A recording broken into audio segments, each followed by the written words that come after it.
Good evening and welcome to the Tuesday, February 4th, 2020 Select Board meeting. Has the meeting been properly warned, Jan? Yes, it has. Excellent, thank you so much. I will start off this meeting by asking for a motion to approve the minutes from our January 14th meeting. So moved. All right, Tim has made that motion. All those in favor? Aye. Motion carries. The next item is chair's remarks, and I'm going to defer my remarks because we have a full house. Peter, do you have manager's comments? Thank you. Yes, two things, please. First, I just want to announce to the public about the upcoming election that the town clerk's office will be open for early voting beginning a week from tomorrow. That's February 12th.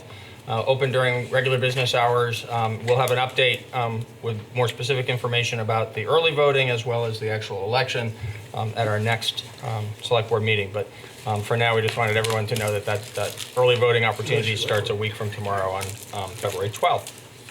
And then we also have a status report we'd like to offer briefly to the board regarding the Communications Union District work that Patrick's been representing the town on. And so take it away, please, Sounds Patrick. good. Thank you, Peter. Just wanted to give a brief update about the work to investigate a communication union district. As the board may recall, the Wyndham Regional Commission recently received a fairly significant grant to hire in some professional technical assistance and to work with towns throughout the Wyndham region on the exploration of a communications union district.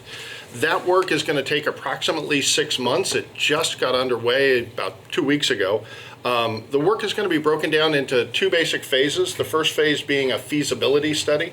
So they're going to be looking at literally the physical plant around the region, the status of poles, the status of available internet backhaul in this region, and doing some assessment to establish how many communication union districts may be feasible. That could be just one, or it could be more than one. Don't really know where that goes, but we'll look forward to seeing how that works out.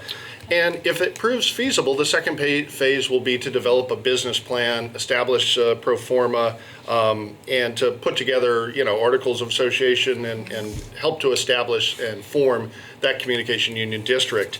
The principal responsibility of participating towns is to facilitate a sort of a market survey or to establish the potential take rate for a service to be offered by a future communication union district. And so each community is asked to roll up its sleeves and to facilitate the surveying of its citizens. And so we discussed this a little bit at a recent management meeting, and we talked about what we think we ought to be doing. There's going to be an online survey, and so we'll be pushing that out, obviously, on the town's website and also on social media. We'll be placing paper copies of the survey at offices throughout the municipal center, at the library, and at the Gibson-Aiken Center. And then our last plan is to actually send a postcard out to every residence in Brattleboro and indicate how they can take the survey online, or if they need a paper copy and would like to have one provided to them, to reach out to the town manager's office, and we'll be happy to take care of that. So we think those efforts will help to help us to assess the potential feasibility, and we'll be meeting again probably every couple of weeks, and I'll try and give you updates as things progress. Thank you very much, Patrick. That was a good and thorough update. I really appreciate it. Are there members of the select board that have comments, committee reports, or otherwise? I don't. No. Okay. So at this time, we are going to move to the part of the meeting that is public participation. This is an opportunity to discuss something that is not on tonight's agenda. I'm going to go ahead and be brazen enough to say that I think there are a lot of people who are here to discuss recent break-ins. Does that seem true? Is there anybody that's here to discuss anything that's not that? Why don't you come ahead and go first? Because what I'm going to do after that is have the chief come up to the table and kind of set the stage a little differently. So come right up to the microphone in the middle, which is not going to amplify your voice, but please do introduce yourself. Hi, my name is Kim Nace. I'm the executive director of the Rich Earth Institute, and I just have a letter from our institute to the select board that I'll just read quickly. It's not really big and heavy, but I'm writing this letter on behalf of our team at the Rich Earth Institute to acknowledge the efforts of our town to provide public sanitation facilities in 2019 and 2020. The quick response of Peter Elwell and the town in collaboration with Josh Davis of Groundworks Collaborative and Tuck Houghton of Houghton Sanitation Services is commendable. A recent article in the Commons about Brattleboro's budget indicated that the next steps in 2021 may include the purchase of a portaloo or other similar manufactured public toilet. The cost of these units that are being considered range between $150,000 and $200,000. If this is a per toilet cost, then the town is making a considerable investment. It could be possible that locally we could design and produce a public toilet which would be less expensive and more ecological. And when the board considers the possibility of providing permanent public toilets, Rich Earth would like to share our experience and to be involved. So I'm just writing this letter to request that you include us in your process. Excellent. So I'll give this letter to you. Please do. And thank you so much for bringing this information to us so promptly and thoroughly. I really appreciate it. Take it seriously. And I'm going to pass this over to Peter. Thank you. Thank you very much. And I saw another hand come up in the back. Same thing, step forward, introduce yourself. You won't be amplified. Yep. Oh, I won't be. No, it's only for the viewing TV audience, so speak up. Yeah, my name is Ian Goodnow, and I just wanted to introduce myself to the board. I'm one of the candidates for one of the one-year positions for the select board. So I really appreciate all the work that you guys do, and I'm really looking forward to the next month of campaigning. That's all. Thank you. Wonderful to meet you briefly as it is. Thank you so much, Ian. Welcome. Is there anybody else who would like to speak during public participation on anything, but specifically not to do with the recent string of break-ins? If not, I'm going to ask Chief if he would come up and sit at the table. And I will now open the floor to people who would like to speak on that topic. Is there anybody who's here to speak specifically on that tonight? Or would we rather start with an update from the table? Chief, is there an update you'd like to give? Maybe jumpstart people's Sure. feelings on speaking? First of all, I really appreciate all the conversations and community neighborhood meetings that we have had and met with, I would venture to say 50 or plus individuals within our community, some individually and some in groups. So I really appreciate that. And the continued emails. One of the emails that inquired, have we seen any type of increase or reduction since this has come to light and we've had these meetings and things of that nature? Prior to, I looked at that, the weeks leading up to this, the vehicle larcenies and the break-ins, we were averaging anywhere from 1 to 6 per night reports. And recently, in the last 10 days, since we have discussed this in a very public forum, changed our tactics at the police department, we're now anywhere from 1 to 3. So we are having some effects. We have made some arrests. We have worked with agencies outside of Brattleboro that are dealing with some of the same issues we are dealing, and they have also made some arrests of individuals that we believe were doing that type of work here in Brattleboro. So it's, I'm not saying we're out of the woods or any by no stretch of the imagination, but I just want to emphasize that we're working together and communicating seems to have had the effect that we want on it, and hopefully we will continue in that downward trend. I'd like to remind everybody February 29th at 10 a.m. at the Brooks Memorial Library will be a community forum, and hopefully there will be legislatures there, the state's attorneys there, I will be there, and other representatives to answer any and all questions that you might have concerning this. Thank you very much for kind of starting our conversation with that update. I appreciate it. Having heard an update from the chief, is there anybody who now wants to step forward to the microphone like we've seen others do earlier tonight and have anything to say on this topic? Or on any other topic? While the chief's here, this topic is convenient. If you have a different topic, that's fine too, because it is public participation time. I will. Thank you. I was here last week. My name is Michael Leonardo. Spelling of the last name is Lonardo. I'm from Brattleboro. I've been here my whole life, almost 46 years. And I don't want to sound like a broken record, but you can look at last week's town meeting and see what I said. I'll just reiterate the same thing. But I know people are a little shy about talking. I am too. I'm kind of shaking right now, and that's okay. If you're here for the recent break-ins, we would like to hear from you. I'm not pushing you. I'm just saying it's great that we can have this conversation and bring this up, come to a resolution. Yeah, it's not going to go away overnight, but something that can help us. And one of the things is definitely the public forum. If you don't want to speak here, maybe you can speak at the public forum. If you have trouble speaking, and maybe you can relay your messages to someone else that can speak for you. I'll certainly do that. But at the, I got an email today, if I can share it, Mr. Elwell, can I share I asked who was going to be attending the public forum, and the response was confirmed panelists so far, State's Attorney Tracy Shriver, from the Brattleboro Community Justice Center, Mel Motel. Yep. Okay. Police Chief Fitzgerald, one or more select board members, one or more legislators. Attending but not panelists, several additional legislators, several additional select board members, and Mr. Elwell, Town Manager Elwell. Something I'd like to see, or maybe other people would like to see, is BCTV to be there to broadcast it for those that can't make it. Maybe have someone there, a reporter from the Brattleboro Reformer, to also to do this, cover the story.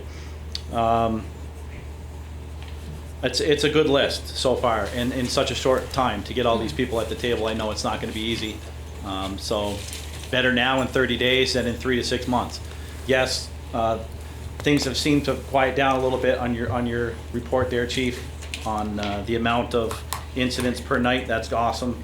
But I think something still needs to be done for the future as far as analyzing what the law states, defining it for those that are confused as to what that reads. I know I was confused until I asked Chief to meet with us, and Mr. Elwell also, and it really clarified a lot of things, that there is a huge misunderstanding as to what the law says, how it reads, and how everyone interprets it. So if we can get that out there at the public forum, also help people understand a little more what your rights are as a citizen, a property owner, what your rights are as a criminal. It seems like here's the scale, criminals up here and the citizens down here, and maybe we can get that reversed to try and help us out, because this is it's kind of unnerving. It really is. When I said last week that my children are scared, not only them, I am. And the reason I'm scared is, what am I going to do in that heat of that moment? Okay, and I know a lot of people share the same feeling. When you're in that heat of that moment, you don't know what you're going to do. You can't predict it. You have ideas that run through your mind, and hopefully you don't act on that. Okay, and one of the other things is we want to make sure that good people aren't getting arrested for doing stupid things. All right, one of those stupid things might be to take that out on that criminal. Okay, I don't want to see good people get arrested for that. Okay, make a better choice. Hopefully this will be it. Speak out, tell everybody how you feel, truly how you feel. You don't have to hold anything back. Tell them how you feel. It's the only way that change is going to happen. So I guess that's it. And again, if anybody wants me to relay their concerns, I'm willing to meet with you, talk to you about that, and maybe I can speak for you too. Thanks. Thank you. Tim, do you want to yield to the chief? I would just like to comment on that. I've attended forums where I believe we could probably accommodate that, where individuals, I understand, do not like getting up and speak in public. Maybe we could have cards and they could write the question down, and the moderator read the question, and that way they will feel more comfortable expressing on that. So Good idea, yeah, we'll definitely to work whatever we can to make sure everyone feels that they can sit up and speak. Another thing that I'm very excited about on the forum is not only to explain the law, because it can be confusing. I mean,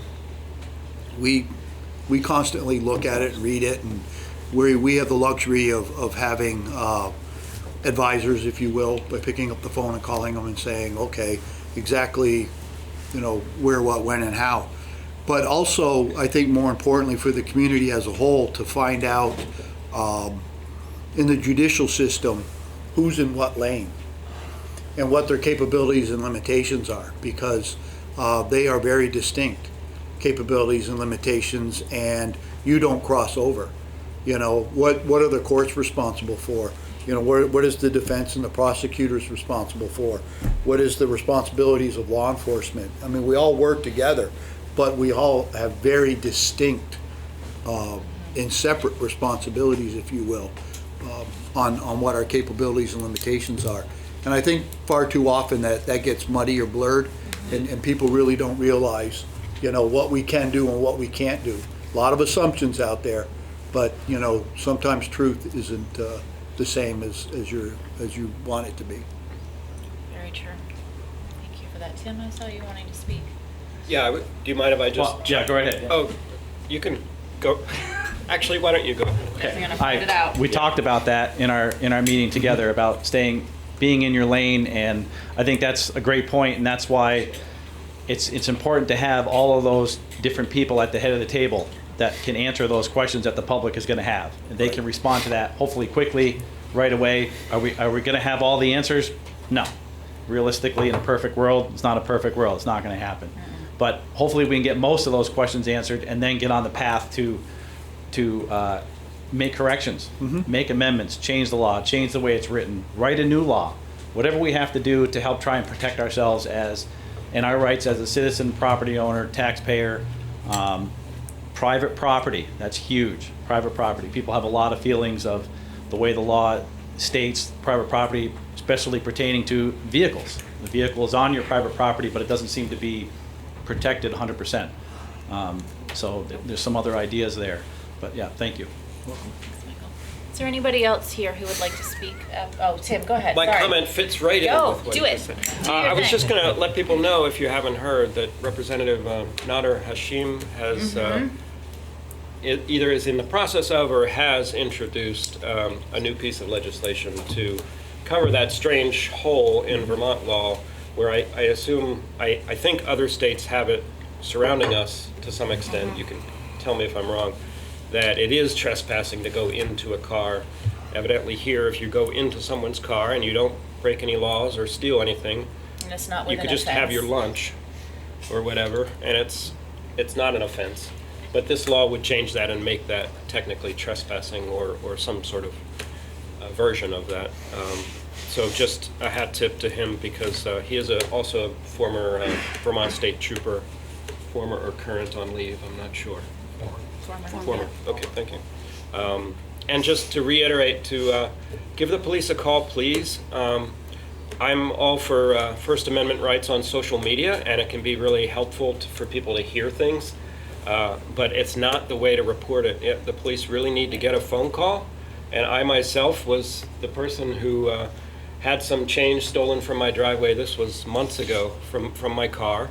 And I didn't call the police because it was just change, and the perpetrator did not take something very expensive from the back seat. So I thought, wow, that was lucky that they didn't see that. So, but I should have called the police, because that could be a piece of a puzzle. You never know. It could lead them to an arrest or a ticket, misdemeanor, whatever is going to happen. So just encouraging people to pick up the phone for the police and don't rely on social media to get the word out.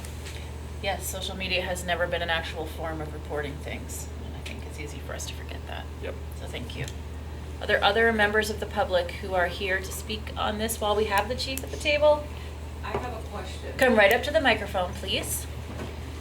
And introduce yourself, where you're from, your name. My name is Cindy Gray, and I'm from Brattleboro, Vermont. Great. I live on the same street as Michael, Great. and is a well-known street for people entering vehicles. But I want to know, I'm seeing trespassing signs posted on people's land, but then I heard this rumor that they mean nothing unless they're okayed by the town of Brattleboro. Could you clarify that? No trespassing signs? I am not aware of that. Oh, so if I went out and just bought a no trespassing sign And you right post now- it on your property, and it's in plain view, Yes.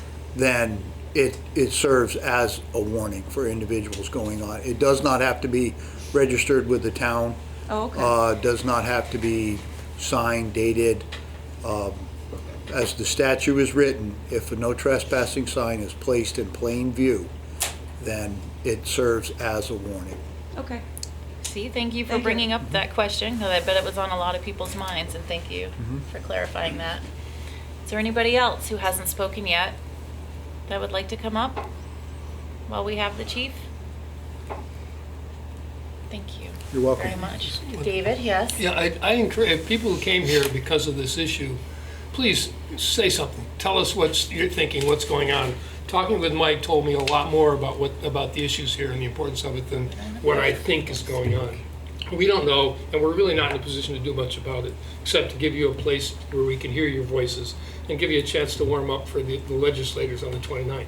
They're the people that are gonna make the difference, but Mike can go up and he'll speak really well, and if you give him your questions or your concerns, and he can tell all about it, but there's nothing like hearing from people what's really bothering them, what you're really worried about. And I just encourage you to, we don't bite, we're about as normal as a group of people as you'll ever run into. I don't know if I go with So normal. and people at home, they can't even talk back. So please, if this matters to you, get up, tell us. Too late, slide. Thank you, David. Please remember to come to the Legislative Forum, which again is February 29th. That's a Saturday. It's 10 a.m. It's in the library. The upstairs children room has been reserved. I haven't heard yet if there's formalized childcare, but that's something to keep your eyes and ears open for. We will certainly be releasing any of that kind of information. Okay, thank you so much. Thank you. Before I move into our actual agenda, is there anybody here who wants to speak on something that's not on tonight's agenda that did not have to do with break-ins, that has not already spoken? Okay, seeing none, I'm going to go ahead, and move into our regular agenda. We are going to start that by transforming into liquor commissioners. I would entertain a motion to do that. So moved. All right, David has made that motion. All those in favor? Aye. Thank you. Aye, myself. All right, so this is a very big, our first item is liquor licenses, outdoor consumption permits, and entertainment licenses and annual renewals. And we have Hillary Francis coming to the table, who, if you don't know, is our town clerk. Good evening, Hillary. Good evening. Would you like to go ahead and dive into item A? Sure. So every year around this time, all of the businesses who have liquor licenses have a chance to renew their licenses. They expire April 30th, and so they have to apply for a renewal, whether it be first class, second class, third class liquor license, outside consumption, entertainment permit. I think that's all of them. I just want to put it out there that that's my birthday. Continue. Okay. Happy birthday early. Thanks. And so the process is that the Department of Liquor Control sends each town clerk all of the renewal applications. We send the paperwork out to the businesses. They then submit their paperwork to us. It needs to get approved by the local liquor commissioners. Once approved, as long as all of the administrative paperwork is submitted, I then send it to the Department of Liquor Control. They will go through their process. Once approved, they send it back to me. I sign it, get it to the businesses. All right. So you all have the commissioner's report in front of you, identifying all of the businesses that are up for renewal, what types of licenses they are applying for. There's one caveat, Peter Havens is not going for a second class this time around. Okay. That's on the commissioner's report. Yeah. But any violations that I've received notice of from the Department of Liquor Control are on there as well. In the past few years, there have been members of the select board that have requested businesses who have had violations to come in and present. Prior to the past few years, that was not normal protocol, so I'm just letting you know how that's gone, and I'm happy to answer any questions. Great, thank you. Peter, is there anything you want to add to that No, from your perspective? nothing substantively. I would just reinforce the point that there was a time when these were brought in batches to the select board, and we found that it's just because of the volume of permits and the fact that there very rarely was one that became contentious. It felt much more efficient to do it this way. This is probably about the 4th year or so that we've done them by bringing the whole list to you, asking for you to approve them subject to all of the review of the paperwork and making sure that everything is in order. And then if we encounter anything along the way that's unusual, that particular one would come back to you. But as Hillary indicated by describing the process, it's a long and relatively cumbersome process to get through to the actual issuance of the permit. And that's why we start this way by asking you to approve the slate. Can I add one more thing? I'm sorry. Please do. Prior to submitting the commissioner's report, it's important to note that I sent the same report out to the police department, the fire department. They both had no issues. There are no outstanding business licenses, no delinquent money owed to the town. So we double check all of those aspects as well. That was a good addition, thank you for that. Welcome. Members of the board? I do have one I question. can see. Without naming the businesses, I just wanted to ask, a couple of them did have violations, and these are state violations when they Correct. do their tests. And one of them says 1-day suspension on 11/4/19. I assume that happened, and was imposed by the state itself. It comes from the state, so I would also assume that that happened. I don't follow up on everything Yeah. the state does. But that's normally what that would mean, right? Yes. That one, to me, is clear. But another one that says, second violation hyphen $300 administrative penalty or 3-day suspension of license. I'm not sure if that means that that was imposed or will be imposed or could be imposed. Do you have any clue? Because it kind of affects my feelings whether or not we should have them. Right, come before that's us. the letter from the DLC to them that I get a copy of.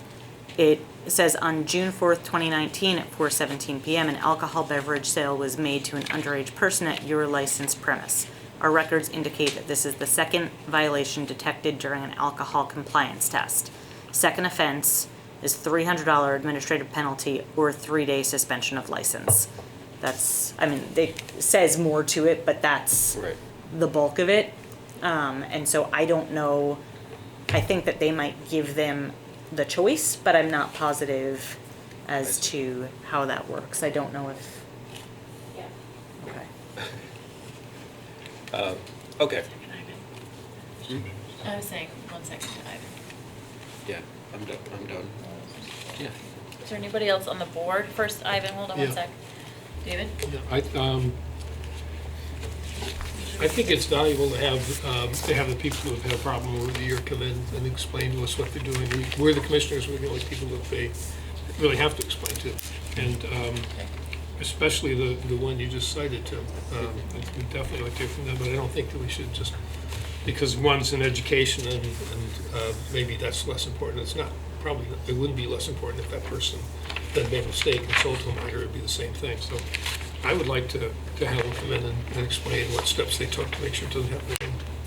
Anybody else on the board want to speak before I go to Ivan out in the community? I just want to concur with David that I would like to see Okay. those entities that have had citations. Okay. Danny, anything you want to say before I call on Ivan? Ivan? Introduce yourself. My name's Ivan Hennessy. I work at Saxons River Distillery. So I go through the state training program every couple of years, and I have to admit it's been a couple of years, but my understanding is that the suspensions happen immediately. So if there's a violation found, generally they shut you down from that moment on until the suspension is over. So it's probably already taken place. I have to admit that I'm pleased never to have experienced that one. Yeah. But that's my recollection from the training that I took. I trust your judgment on that because I know that you've been doing this and you're pretty focused on detail. So thank you for that. Cassandra, come on up and introduce yourself. I'm Cassandra Holloway. I'm representing Building a Positive Community. We've also been known as Brattleboro Area Prevention Coalition. In the past, we've also been included in the last few years until this year to be part of that conversation of like who's been kind of coming up so that we can give our input. So I was able to look into it myself. But in the future, it'd be nice just to be added to it because I have things like what trainings they've gone to and such. So what I will say is the one that did not get an ID violation, the one that was like somebody hadn't gotten trained. Yep. They had 5 people come to an on-site training that we had with the DLC. So the other 3 that had violations, none of them came to the training. They did do online training. I don't know if all their staff did or the staff who violated, who didn't check the ID was able to do it. I don't know who it was, but I know that they at least did the online training. Okay. But it would be really useful for them to do a on-site training, and I have a couple here. So I'll just show you kind of what we send to all of the 74 that we have, 74 liquor licenses in Brattleboro. So does cost $25, but it costs $25 to do it online too. We do staff enhancement trainings as well with Steve Waldo, who's a prior DLC training. That's more specific to them, so it's really good for staff who struggle with saying no or like understanding what to do. It's a lot more about what they need versus the full gamut. Sometimes it was more for owners and managers. I'll give you some more of this information later. And those who do pass, we do send them out letters just to thank them for passing, so we do at least do that too. We also have resources. Some are on your site. We have the alcohol sales policy, as you all know. We have an example that they can put on their wall because if people just see it when they get hired and don't look at it again. I would love to update that with some places that they can call for rides. I know that, Tim, you've done rides in the past, so I'm trying to gather. I don't know if you're still doing that. Oh, very seldomly. Okay, all right, Yes. but there are some people doing it, so I'm trying to gather that so that the bars can have places to call since the taxi closes at 11. And there's also a self-assessment tool, so I'll give this information to you all, which is a really kind of a check the boxes, all the best practices of hiring and training and showing the community what the laws are and what your business has for policy. So we have tons of resources in addition to that. So if you are going to call people in, let me know, and I can come and let them know that we're here. This shouldn't be a punitive thing. A lot of times it's a new staff person. It's not usually the owners. So, and we did have a 90% compliance. 34 out of 40, 34 passed of the last year's compliance checks. So we're doing pretty good as a town. But let's support the ones who need it, and we're here to do that. So. Send you this information. If anybody has any questions, I'm happy to answer them. I have a question. Yeah, go ahead. So, your group administers the state bartending test and training? So the DLC does trainings throughout the state, and we coordinate them. So we provide food, and we promote them, and we provide space. Okay. It's in partnership with the other prevention coalitions in the county. So, yeah, we do it twice a year. This one has a weird one because there was a snow day, so it's got 3. We usually do one in the spring and then one in the late fall. Okay, thank you. Thank you. While Cassandra's up, do you have a question? Yeah, do you still do trainings for select board members, for the liquor commissioners? I would love to. Yeah, It's not yeah. automatic anymore? No, I mean, Steve Waldo was doing them, and then he retired, and I think I'll let you, the DLC is going, their services, their resources are getting less and less as far as supporting people. I think that's the other thing to know is that we used to have 50 people coming to to these trainings. Now we've got maybe 10 because people used to not have to pay. The state decided to charge people to learn what they're supposed to be doing. So people do it online mostly, but that's just a quick check, answer the questions. The tests aren't hard. It's not really about the test. You probably could just come in and probably pass without even doing the training. To be honest, there's not a lot. I mean, I shouldn't say that, but it's pretty. I don't think I've ever seen anybody fail in the 5 years I've been doing it. It's really about that one-on-one, and so I highly encourage it. But especially if somebody's got staff that's struggling, and that's why the one that did bring their 5 people, they're extraordinary in what they try to do. So let's not look at it as like, oh, they're, not a good licensee. It just happens. But what do they do in response to it is really what we want to be looking at. Thank you for that. Yeah. So if I'm reading this correctly, it looks like on the Winston Prouty campus on the 4th floor, if you are holding or looking for a first or second class liquor license, you could go on Monday, February 24th from 1 to 4 p.m. and receive that training. For $25, you can pay ahead, or you should pay ahead in advance, and light refreshments are served. So it's worth it. One more question. Yes, Liz. I recently had an event where I needed a licensed bartender, and I wondered, do you provide a list of trained and licensed bartenders? No, I do not, but that's something we could, look into. I know a lot of times it's pretty much the same. People who get called is usually like larger, like the Whetstone and Hermit Brush. So private, just people doing it on their own. We don't, but I will say sometimes people come to trainings and they're not associated with a workplace. So they're looking for a job and they want to make sure that they have that license. So they're paying out of pocket, just a citizen in the community. So, so then they would, they'd be trained. Yeah, what I found was that there are bartenders who also do freelance work. Yeah. And if you had a list of them, that would be nice. Yeah, thank you. Sure. Yeah. Thanks, Cassandra. Okay, thank you. Awesome.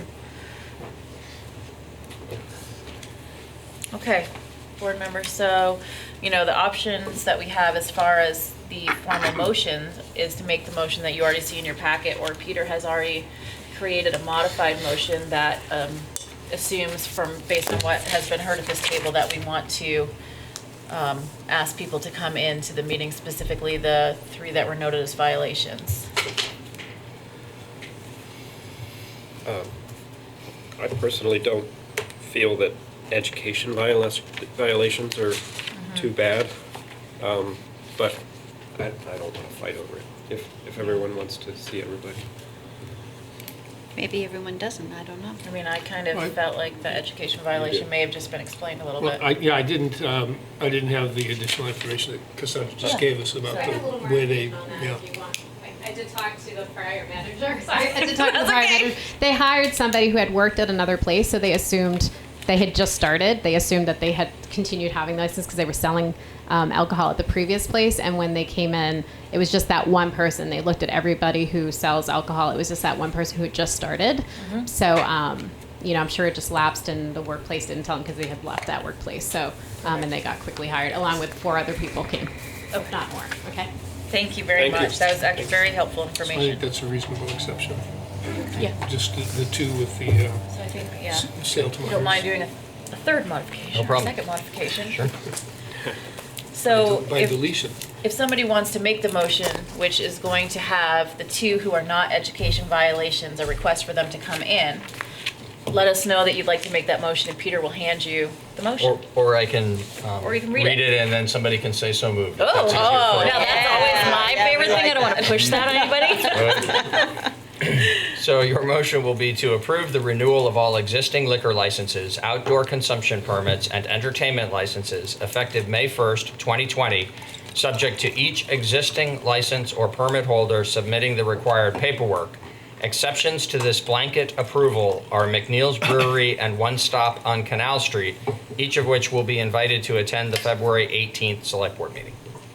Okay, board members, you've heard that motion. Is anybody wanting to make that their formal motion? So moved. Liz has made that motion that Peter read. All those in favor? Aye. Motion carries unanimously. It's strange for Peter to read motions. I know, and yet it was Feel done so right. smoothly. I'm just gonna go with it. Okay, excellent. So that was item A, and now we're gonna move into item B, still as liquor commissioners. This is a festival permit for the Winston Prouty Center for Children and Family Development, and it is the Par for the Cause Festival. Hillary, thank you so much for your joining of us for item A. And Chloe, if you'd switch places with Hillary. Chloe Leary is coming to the table from Winston Prouty, along with somebody whose face I know, and it's too late because it's live and I can't pull it all the way out. Willie Gusset. Willie, yes. Now I remember. I'm the one at Winston Prouty who completed the training. Excellent. But I'm the I'm the payroll coordinator and community-based services supervisor at Winston Prouty. Perfect.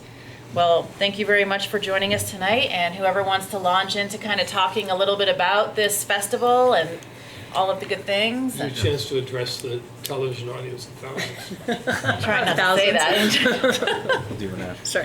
So we do a spring fundraiser every year, and several years ago we started a mini golf indoor fundraiser. It's called Par for the Cause, and we have it catered, and we've hired bartenders, Hazel, other places to do the alcohol portion. And this year we had staff investigate the option of doing this sort of one-time license as a way to increase our revenue and make it easier for us to run the event. So here we are trying it out. And so Willie gamely did the training, and we would just like permission to give it a try and see how it goes. Okay. Willie, do you want to add anything before I bring it back to this table for deliberation and comments and such? Nope, I don't think so. Okay. Board members, anything you'd like to say about the idea of, instead of bringing somebody in, having Willie go to training so that basically they could probably keep more of the money to go to things? Well, that's up to Willie. Oh, that's awkward. I've been to the event. It's great. I encourage everyone to check it out. It's fun. And I think it's a great idea. I just have two questions. Yes, Liz. We've been asking people who are having, these kind of events, there is also opportunity for non-alcoholic beverages. That are tasty, that go beyond just sparkling water. Yeah. Right. And the other thing, I understand this is a fundraiser, and I know friends of mine have been talking about wanting to donate to your organization, and how can they do that? Well, there are several ways to donate to the Winston Prouty Center. You can do it online. There's a PayPal button on our website. You can send a check to the Winston Prouty Center to 209 Austin Drive, and it will be acknowledged. So. And maybe you'd like to tell us a little about your mission, so people might want to do that. Thanks, Liz. This is going great. I didn't know we were going to be pitching. So the Winston Prouty Center provides inclusive education and family support to promote the success of children and families. And what that looks like is, for us, an early learning center that has 60 families, infants through age 5. And we also, what a lot of people don't know is that we provide services in the community to hundreds of families. We were doing that through Children's Integrated Services, which is the state wanted families with young children to be able to access services without going to 5 million different places. And then when we merged with Wyndham Child Care 3 years ago, we added more services for families and the bookmobile. So we touch hundreds of families every year in our community, and just the importance of early childhood and making sure that our youngest people get the best start they can have. So that's what we do. In addition to being landlords and managing a 184-acre campus, which has trails for the public that you can walk on. So please come visit our campus. I hear they're lovely. They are. Do good things. And you can camp. Really, really good things. Thank you. Are there members of the public who would like to speak? Cassandra. Oh. I hadn't really been prepared for this, so I'm just gonna, is this the first time somebody's asked to actually have a staff person do alcohol? The only reason I asked that is I don't know if this is setting a precedence so that we're gonna have more alcohol, especially in events that are family focused. And you're my landlord, so I feel really awkward right now because we're on that campus. But we do have a lot of alcohol in this community. We've had 50 events last year that had alcohol. So if we're starting to set a precedence where people in the staff can start to have alcohol, I'm just concerned, especially in family-focused events, or that we're going to have more alcohol, and that might exclude families who don't want to be in the spaces where there's alcohol. And also, again, are we setting precedents to have more alcohol events? So just something to think about.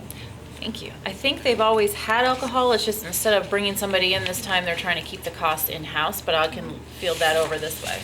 And as part of the event every year, we've always had the Saturday night kind of adult portion, like adult event after dark.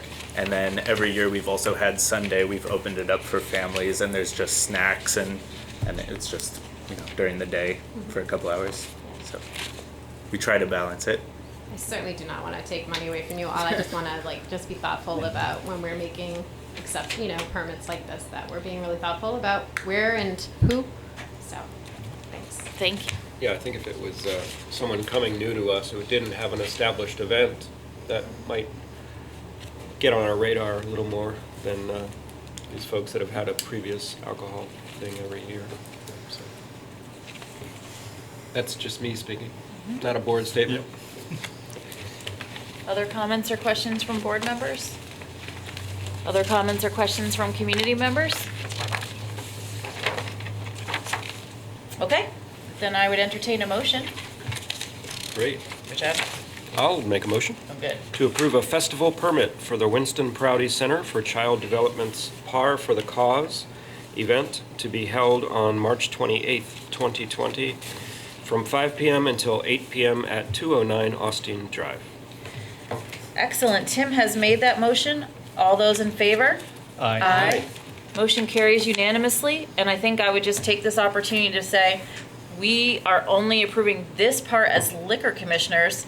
So this was the part for March 28th, 2020, from 5 to 8 p.m. That's a Saturday, but I think we just heard that there is a family-friendly event that I'm going to assume is Sunday, March 29th, which is non-alcohol with family stuff and treats, and that starts at what time on March 29th? Sorry, I was trying to... Date? I'm pretty sure it's 11 to 1. It's from 11 to 1. Okay.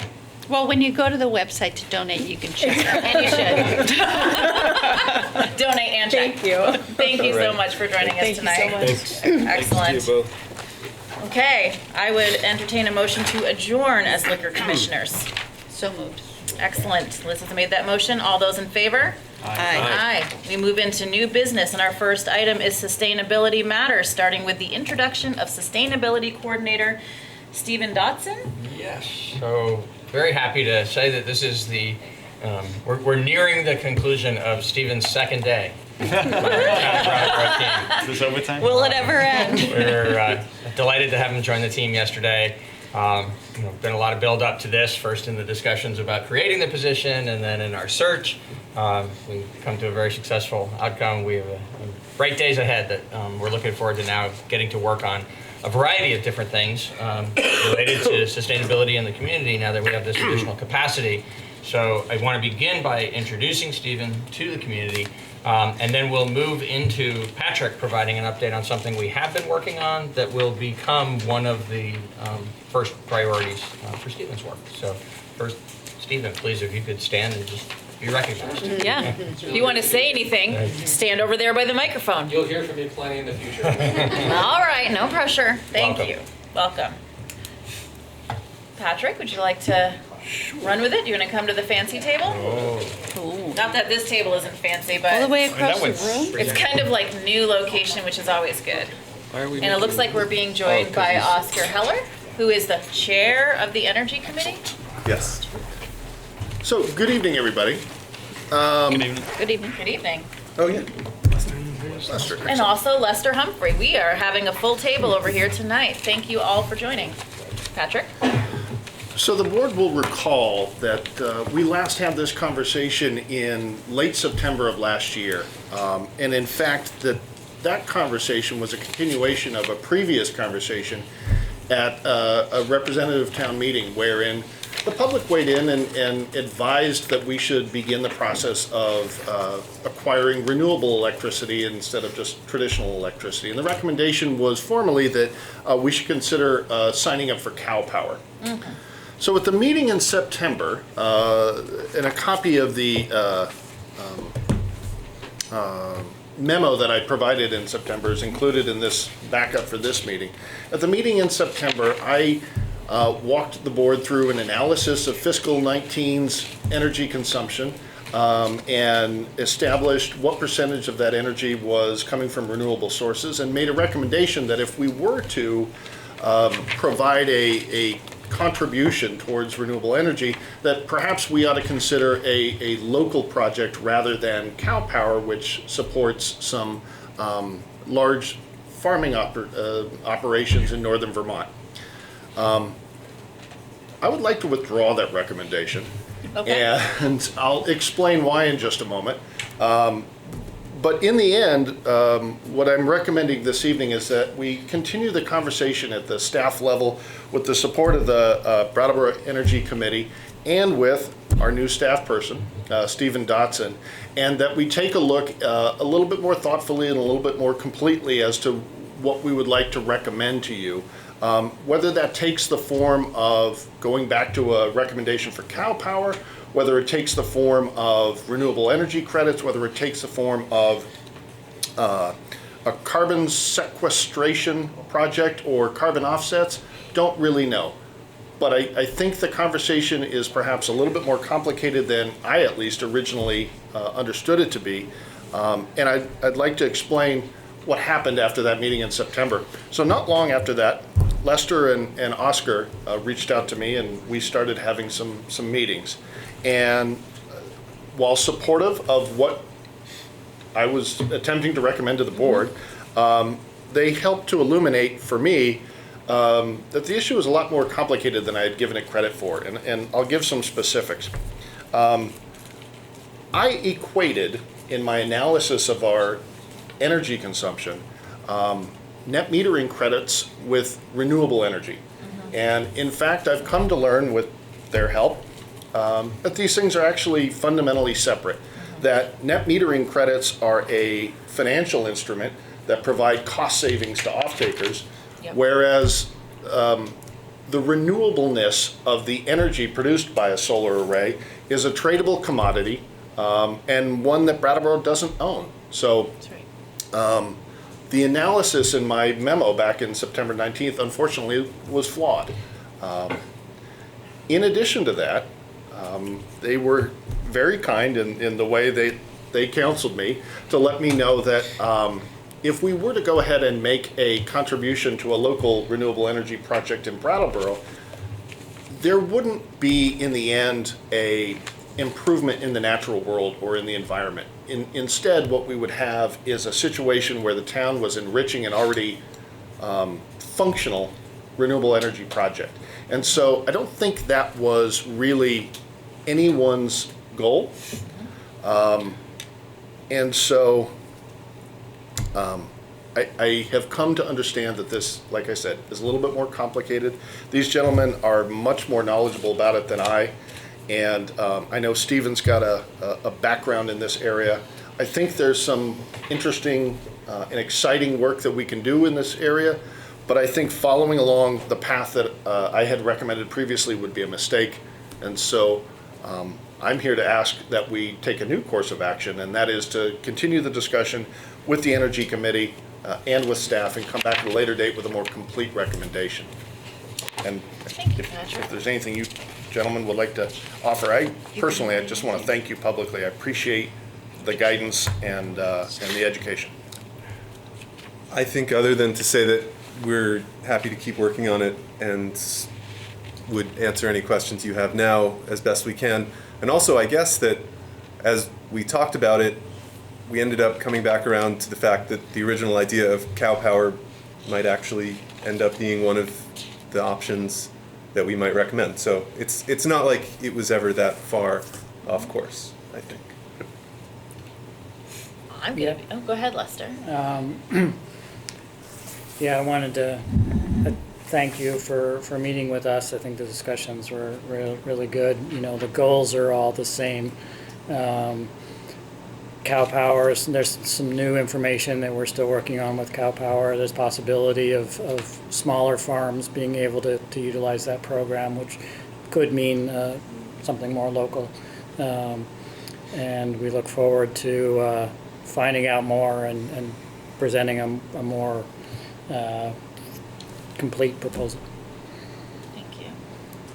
I'm going to go ahead and make this awkward by saying I think we're always really lucky as a community when we can have people on our team that can come out publicly and say they thought something and that somebody said something and now they might think something differently. And if more people could learn to be like that, I think we'd get through life much better. Yep.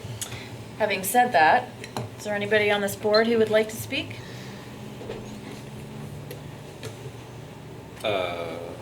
Well, Timothy? no. You want to think about that a little bit longer? Timothy with my eyebrow raised so Seems much. like you have to. Oh, no. Brandy, I do. I'll fill the air if no one's speaking, but Well, the air doesn't have to be filled.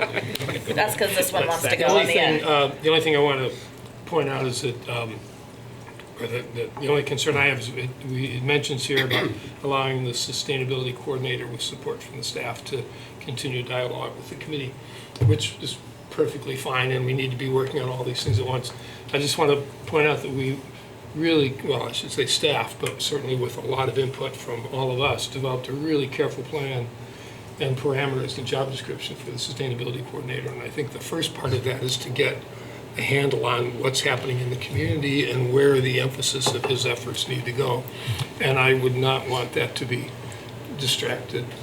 Not that there's not interrelated, but there's already work underway, and I'm not sure which. I would rather he stick pretty close, that we not lose sight of the larger goal of this and just start putting out fires. And I know it's a bad way to phrase it, but I think you know what I mean. I can speak to that if that's all right. Yes. That we completely agree. There will be other tasks and small projects like this that we'll be working on while that larger undertaking of kind of surveying how to best approach this work and how to best work with the community around this, around these goals. And so that's absolutely intended. This won't take our eye off the ball. And one of the expectations of the position is that it also would provide staff support to the Energy Committee on an ongoing basis along with the broader mission. And so we see this as actually a really nice fit. Okay, great. Thank you, Peter. Liz, you had something you'd like to say? Yeah, I think we're all probably on the same page with this analysis in terms of having a project that is as local as possible and as meaningful as possible and as real as possible, rather than writing a check to make us feel better. And I'm sure we're all on that same page. Daniel, do you have anything? Just only because it went Peter and then Liz, and then there you are. I kind of want to sort of double down on what you said about the humility that it takes to walk back, a recommendation. I think it's really great that, we have that humility and we're willing to do it in public on the record, because that makes for a better town. Liz is talking about something local, something meaningful, and something real. And, this memo here, which is, really helpful, as they always are, says renewable electricity versus carbon neutrality. And I guess I would like to kind of question that binary. I think that there's more than just that. The resolution that was adopted during other business at town meeting was then like a springboard for looking into this cow power proposal, which wasn't, a bad proposal.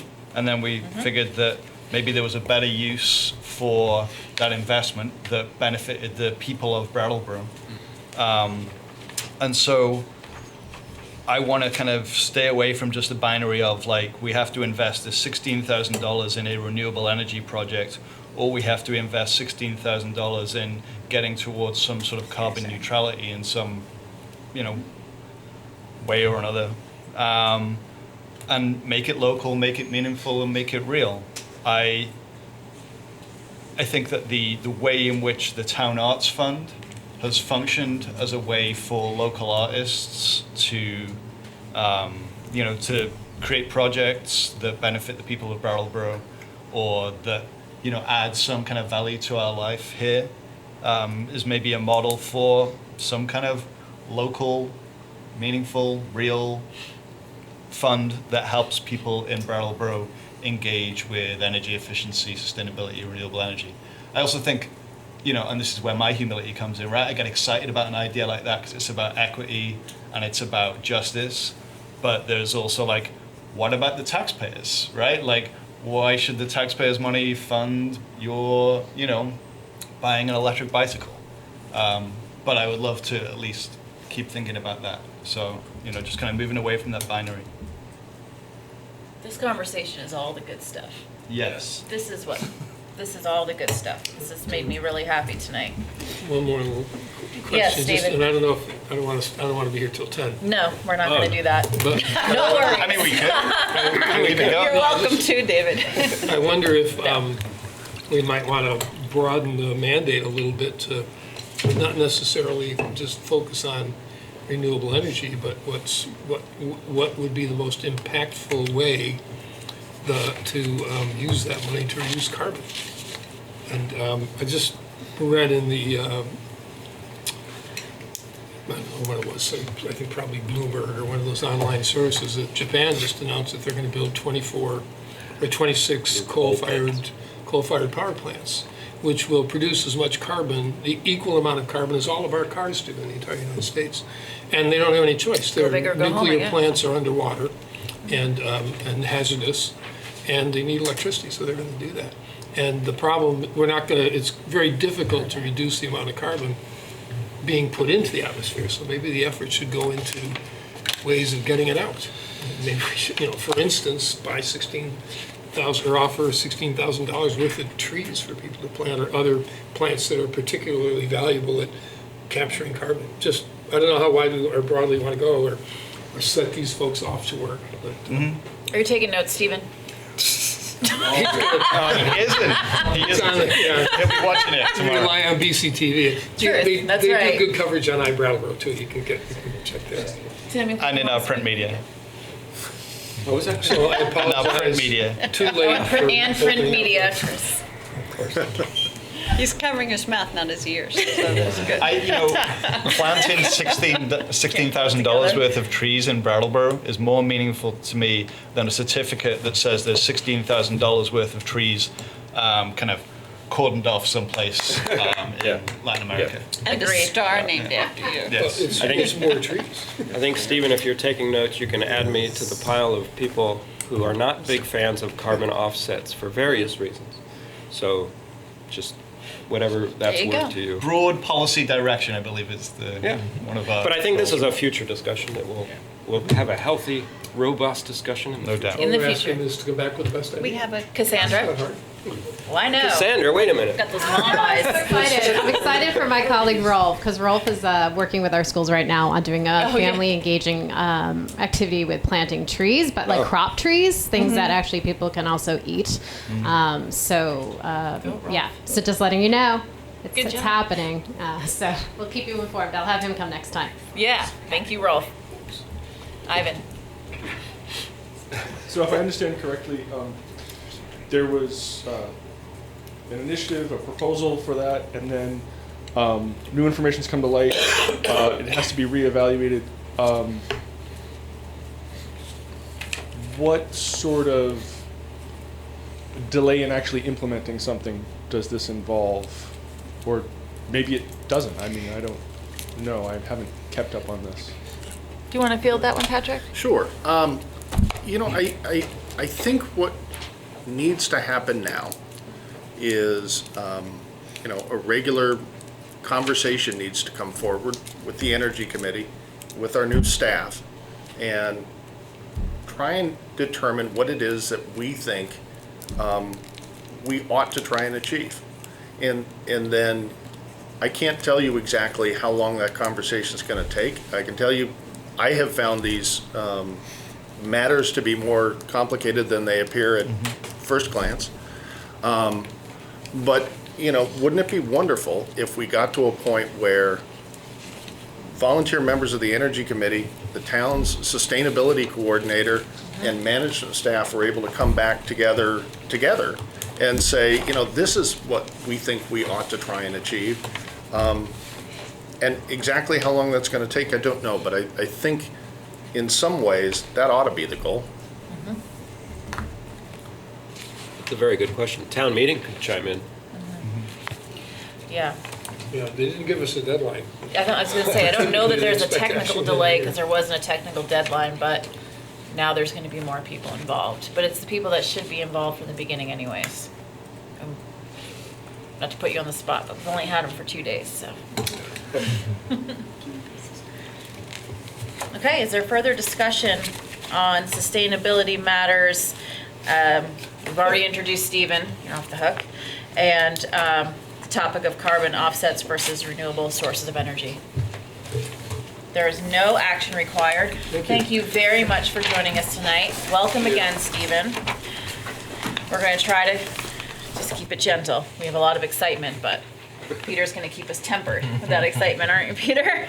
Best I can. Excellent. So we're going to move to item B under new business, and that is the proposed handicapped parking space on Canal Street adjacent to the co-op's community meeting room. Peter? Thank you.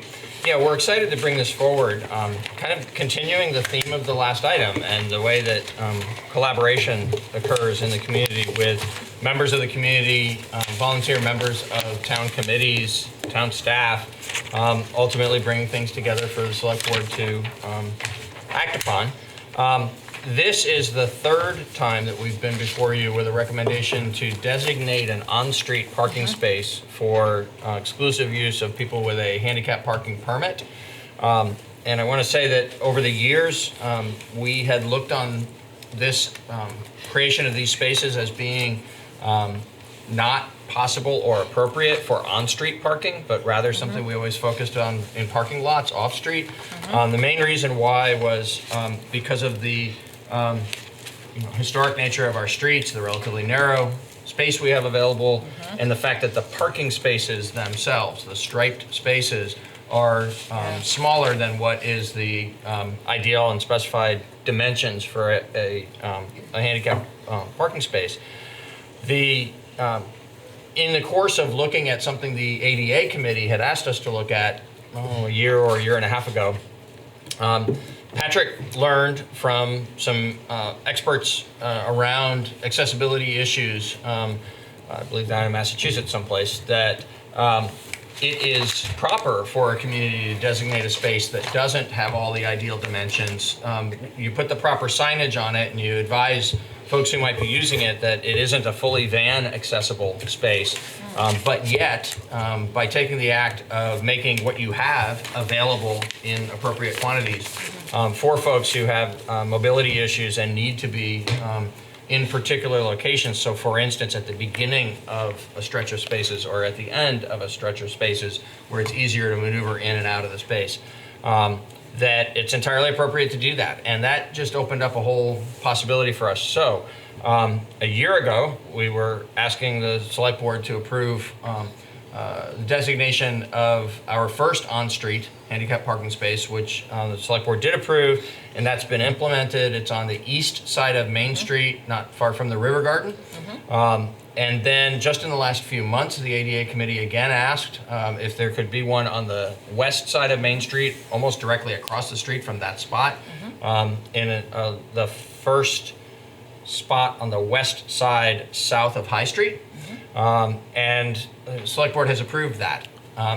Then the co-op actually made this request to the town to designate the space that is before you this evening, recognizing that there are folks who need this space to be designated for exclusive use by folks who have a permit, both who are coming to use the community room at the co-op, which is adjacent to this space, and by folks who are residents at the Wyndham and Windsor Housing Trust's part of that building, which has several specifically accessible designated units.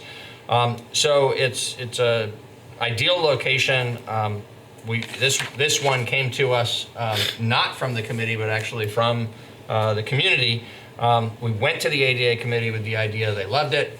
We went to the traffic safety committee with the idea and they loved it. And so together with those two committees, town staff is happy to recommend to you this evening that you authorize us to proceed with designating this space.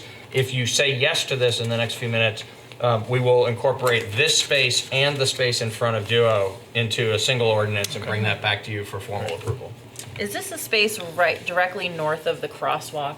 It Okay, is. that's a great spot. Yeah. I pull in there all the time. It's perfect. Yeah, and there's actually, it's either 4 or 6 metered spaces Yep. there, and this would be the first one That's of what I those. thought. Okay, good. We'll remove Good. the meter head and designate the space. Perfect. Liz, did I see your hand go up for a sec? That was also the site of a recent accident. Yes, it was. That in that spot?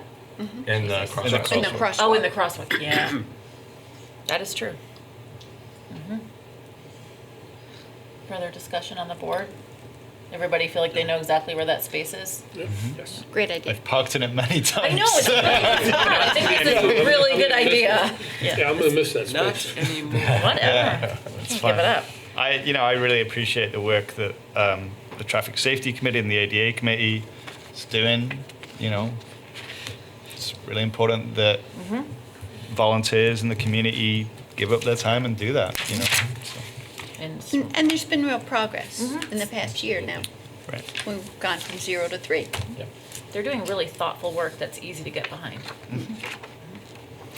Are there members of the community here tonight that would like to speak about this spot? First spot north of the crosswalk on Canal Street. So the crosswalk that goes from South Main to the Co-op. If you're thinking about that, and it's the first one after that. Okay, then I would entertain a motion. I'll make that motion. Yep. I move to approve designating the first on-street parking space on the north side of Canal Street, west of South Main Street, for use only by drivers with a handicapped parking permit. All right. Daniel has made that motion. All those in favor? Aye. Thank you again to the ADA committee. I don't know if the Traffic Safety Committee was in on this one. Indeed. Then thank you to both committees. And the The co-op. work has been really easy to get behind and well thought out. Yeah, and the co-op for making the request. Being proactive, yeah, thank you. Great. So we're still under new business. We're moving on to item C, which is certificate of highway mileage, and that's going to be brought to us by Dan Tyler from Public Works. If you come up to the table, Dan. Hi, Dan. Hello. So this is the annual certificate of highway mileage. Basically, it breaks down the mileage per each class of road, and it's used to determine the funding that we get from the state. We reviewed it. There's no changes in class, so this would be our opportunity to add new roads, discontinue, reclassify. There's no changes at this point. Okay. So we recommend that we submit it as it is. Okay, thank you very much for that. This is something that comes before us every year. Peter, do you have anything else to add before the board starts chatting? If there is chatting? Just the observation that things like this that are annual, that recur on a rhythm, sometimes can take on a feeling as though they're just rote, and it might raise a question as to whether or not careful attention is paid. And I just want to note that in the last few years, we've actually had 2 times when the certification of mileage changed because of something that had occurred during the year. In one case, it added mileage, and in another case, it actually reduced mileage. So the fact that this is a year when it's unchanged isn't an indication that we just rubber stamp it each year. It's an indication that nothing changed. Excellent, thank you for that. It's good to know. Except here, we're select men. I was going to say, when will the Agency of Transportation get around to that? Well, I I'm don't gonna know, go they've- ahead and just. They've had a woman. Have a slight twitch and let that go. Slight twitch. Yeah. So we have 107.225 miles of roads. That is what we're certifying. Yes, we do. That is what we're certifying. And those are roads Is that measured during using GPS? GIS? Trundle wheel. No, I couldn't tell you that. I Did- would say did not everything from because decades ago. Yeah, this has been going on since what's it say, 85? I think on the top, maybe. And those are town-maintained road, 107 miles of town-maintained road? Correct. And those are No, both. some of that's state. Yeah. Right. No. But still, 22 yeah, and a quarter miles of it is state highway. The remainder is town. the remainder is town. So when we're talking about storms and we're wondering about stuff getting done, let's remember the breadth of work that our town employees are doing. And be grateful for that, because I am. Both paved and unpaved? Yes. Yeah. The And somewhere in between. the only class 2 road that's unpaved is Ames Hill. but that is a Class 2 road. The rest of the unpaved roads are either Class 3 or 4. Meadowbrook is already looking pretty exciting. I've still been taking it because I'm really stubborn. Had a couple early mud seasons. Yes, it I've been reading about some towns that are unpaving their roads. I read about that. Really? Yeah. Yeah. Kind of reeling Does it say why? reeling it back. Well, actually, they're just not fixing them anymore. They're allowing them to become dirt roads. No, I think they're, I mean, a lot of them are using the reclaimer and then putting down good old-fashioned dirt roads instead. Huh. Because they end up in the long term, they're cheaper in the town. Correct me if I'm wrong. I've read about it. I'm not, Yeah. I haven't looked into it. I'm not suggesting it. Paved roads is a benefit of a civilized society. It certainly is. Having lived 5 years on a class 4, Oh, God. it's an experience getting home. Okay. Daniel, you look like you have I mean, I've got from thoughts. your- I'm just thinking about roads. And I was thinking about like the stretch by Center Church, which is Downtown? in rough shape. Between Brown and Roberts and the library, going north on that road is some nasty potholes there, and I guess I was kind of wondering about like how that's being handled this winter and whether there's a long-term plan to repave that stretch of road. You know the bit I'm talking about, like between Key Bank and TD Bank. Dan can speak to this So- in greater detail in terms of what they have to cope with out there, but recently we had some warmer weather. We had about 3 or 4 days of warmer weather, and the highway Did some crews patching. did a tremendous amount of patching. We had They some did. pretty good sized potholes that had appeared Yeah. during the very, very cold weather we had. Yeah, and they've been And there was a lot of filling done consistently- recently. They've been consistently patching the Route 9, Yeah. the disaster zone up there. We've had a lot of freeze thaw already Yeah. this year, and then the rain, and it's just popping them apart. We're out patching them whenever we can. Yeah. That stretch of road is Class 1. We would maintain it, but typically wait for the state to come in to do a repaving. Right. And Because it's I Route don't- 5 technically, right? Right. Correct. Right. Yeah. I'm always trying to remind people of that. Not you, but I'm like, Yeah. Route 5, Route 9. Yeah. West Brattleboro and Putney Road. I'm like, Route 5, Route 9, not just West Brattleboro and Putney Road. And Route 9, out through West Brattleboro, is not a properly constructed road. There's a concrete road that sits underneath the asphalt road, which really is why that interesting. deteriorates so quickly. Every time they come through and do a nice resurfacing, 2 or 3 years later, we have the pothole problem cracks. again. But what we saw this winter, because of the weather pattern we've had, is that did reappear, but we also had some pretty substantial potholes appearing elsewhere. A lot all over town that the crews have needed to pay attention to. And as I said, for a while it was hard because it stayed cold. They weren't able to fill them as readily as they were able to in the recent warm weather. Yeah, they're out whenever they can. Yeah. Yeah, oh yeah, Sam.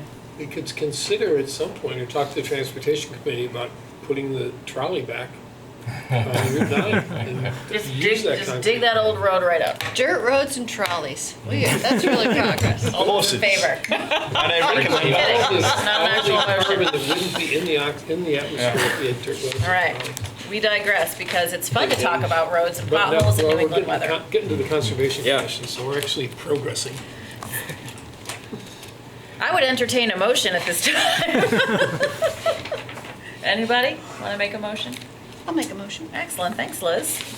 I move to approve the Town of Brattleboro's certificate of highway mileage for the year 2020. Excellent. Liz has made that motion. All those in favor? Aye. Motion carries unanimously. Thanks, Dan. Thanks for your work, Dan. Can I change that? Sure. Yes, please change selectmen to anything better. Select. I don't care Personal what you sport. choose. Select humans, ooh. If this Select comes back and humans. We're denied. Okay, we're still under new business, and we are moving on to certificate, I want to make sure I get this right, of attestation. Attestation. No suit, no appeal or suit pending 2018 and 2019 grand list, and we have Jen Burnell here with us, who's already at the table. She's all over it. Hi, Jen. Hi. So I have a dry annual request. This year is going to be 2 years of certificate of no appeal. In 2018, we had 2 parties that had taken their appeal to beyond the Board of Civil Authority to the state hearing officer, and January 9th, the decision was handed down by the state hearing officer on those 2 appeals. So I'm asking that the select board sign off on 2018 and 2019. We have no appeals going beyond the Board of Civil Authority for the 2019 grand list year. Excellent. Thank you very much. You're welcome. Questions or comments from board members? Is it your excellent negotiating skills? Absolutely. I know it is. That's not even a question. Negotiate with the Agency of Transportation to upgrade this certificate. That's really disgusting. I was wondering how you would take this matter to a level of humor. Anybody else? Peter, did you, I didn't ask you this time if you had anything you wanted to All add? set. or- Thank yeah, you. Seems cut and dry. Okay.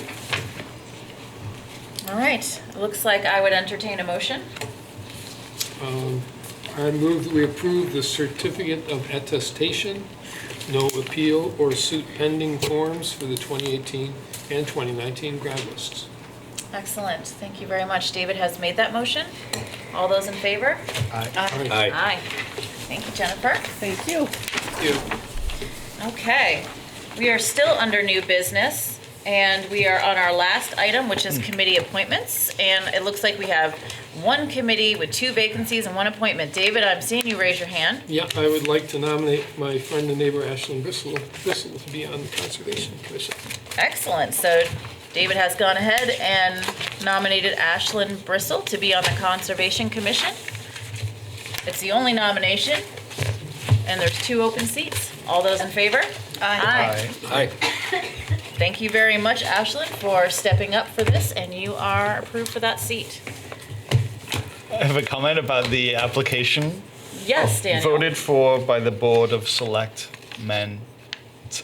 There's a little typo. That's our own application? In our own Yeah, form. yeah. If that I've noticed needs it to get before, changed. and it usually, it's so late in the evening that I don't feel like adding. Thank you for calling it out. But it's We'll early. get it correct. Jan's got the pencil. And maybe we can change selectmen to Select people. Select board. select board members. Persons. Or, Yeah.